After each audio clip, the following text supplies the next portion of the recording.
दोस्तों हमने पहले देखा दोनों माइंड में क्या फ़र्क है। आज हम कॉन्शियस माइंड के बारे में गहराई से जानेंगे। कॉन्शियस माइंड की क्या पावर होती है आज के इस वीडियो में हम देखने वाले हैं। मैं वेदांत, इस चैनल का मालिक, आप सभी का दिल से स्वागत करता हूँ मेरे इस यूट्यूब चैनल के नए और शानदार वीडियो में। दोस्तों ये जो हमारे 5 इंद्रिय होते हैं ना, उसका भी कंट्रोल अपने कॉन्शियस माइंड के पास ही होता है। अपना आँख, कान, जीभ, नाक या फिर अपना टच सेंसिटिविटी, इन सब का कंट्रोल अपने कॉन्शियस माइंड के पास मतलब जागृत मन के पास होता है।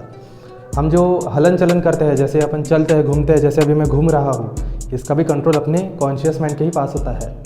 और उसके साथ साथ मैं आपको एक बात बताता हूँ कि हम जो सोचने का काम करते हैं वो सोचने का काम भी अपना जागृत मन करता है। और पिछले कुछ वीडियो में मैंने आपसे कहा था कि जब हम सोते हैं तब अपना सोचने की क्रिया बंद हो जाती है और तभी अपना जागृत मन भी काम करना बंद कर देता है। दोस्तों बताया जाए तो एक बात मैं आपको बताता हूँ, जो हम सोचने का काम करते हैं, जो अपने कॉन्शियस माइंड से करते हैं, वो सोचना भी ना एक हैबिट है।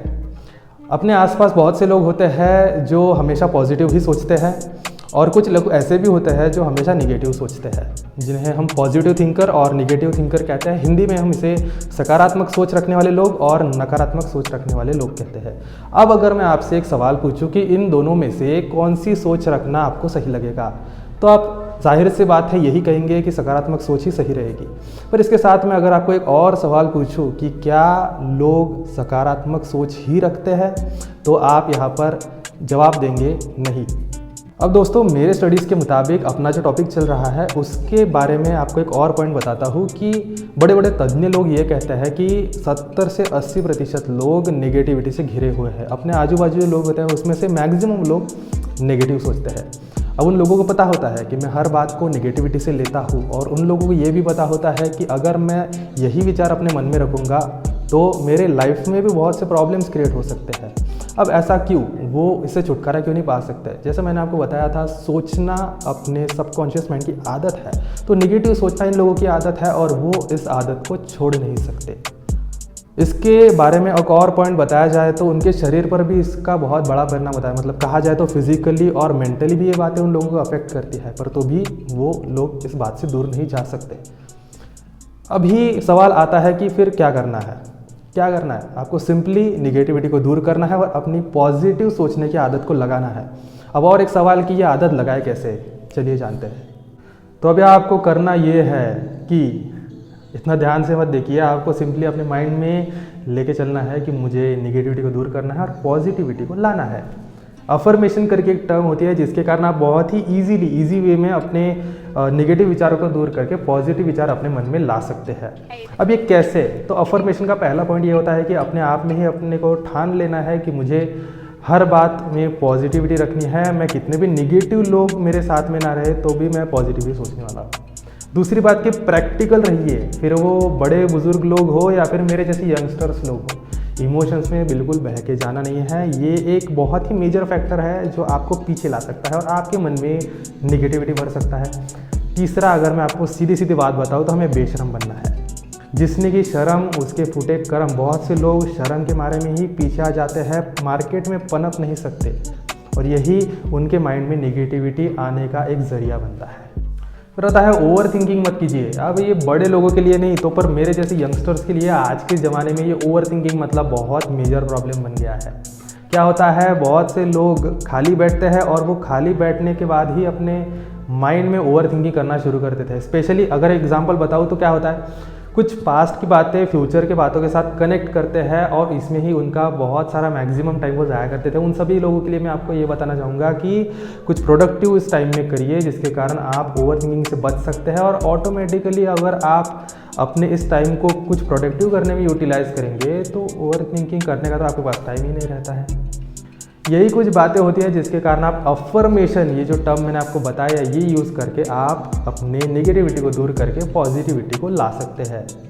अब ये तो बात हो गई मेरे जैसे लोगों के लिए, यंगस्टर्स के लिए। अब बात करेंगे बड़े लोगों के लिए, ये ओवर थिंकिंग वगैरह से कैसे दूर रहे। पहला पॉइंट, न्यूज़ चैनल वगैरह देखना बंद कर दीजिए। स्पेशली आप, बहुत से लोग मैंने देखा है कि अपने सारे घर वालों को लेकर न्यूज़ चैनल के सामने बैठ जाते हैं। उनके घर में सराउंडिंग ही वैसा होता है कि उनके घर में कार्टून्स नहीं चलते, मूवीज़ नहीं चलती, या फिर कहा जाए तो डिस्कवरी चैनल जैसे ऐसे कुछ चैनल नहीं चलते, तो न्यूज़ चैनल चलते हैं। ये न्यूज़ चैनल के बारे में मैं आपको बताऊँ तो मेरी स्टडीज़ तो स्पेशली ये कहती है कि न्यूज़ चैनल में ना 90% नेगेटिविटी होती है और कहीं ना कहीं 10% की पॉजिटिविटी होती है। उसमें भी क्या होता है, मोस्ट ऑफ द लोग वो 10% वाली पॉजिटिविटी अपने अंदर ग्रास्प नहीं कर सकते, वो 90% की निगेटिविटी ग्रास्प करते हैं। उसका सिंपल सी रीज़न यह है कि उसमें सिर्फ 10% पॉजिटिविटी है, सारा ध्यान 90% की निगेटिविटी पर ही जाता है। तो पहला पॉइंट तो आप ये न्यूज़ चैनल वगैरह देखना बिल्कुल बंद कीजिए। ये न्यूज़ चैनल आपने बंद कर दिया तो आप मतलब कुछ भी हल्का भारी नहीं होने वाला है। मैं आपको एक बात बताऊँ तो जितना आप निगेटिव इनपुट लेंगे उतना ही आप निगेटिव आउटपुट भी देने वाले हैं। अपना ऑरा हमेशा क्लीन रखिए। आप इतने भी तो पागल है नहीं कि आपको पता होता है कि कौन पॉजिटिव है और कौन निगेटिव है। पॉजिटिव लोगों के साथ ज़्यादा रहना शुरू कर दीजिए और थोड़ा थोड़ा करके ये निगेटिव लोग जो होते हैं उनको अंतर दीजिए। आप सिंपली अपने निगेटिविटी को दूर करके पॉजिटिविटी ला सकते हैं।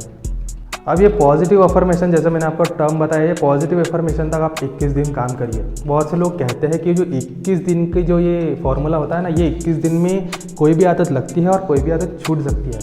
अब मेन पॉइंट मैं आपको बताऊँ तो आप ही डिसाइड करिए आपको ये 21 दिन में कौन सी बुरी आदत छोड़नी है और कौन सी अच्छी आदत लगानी है।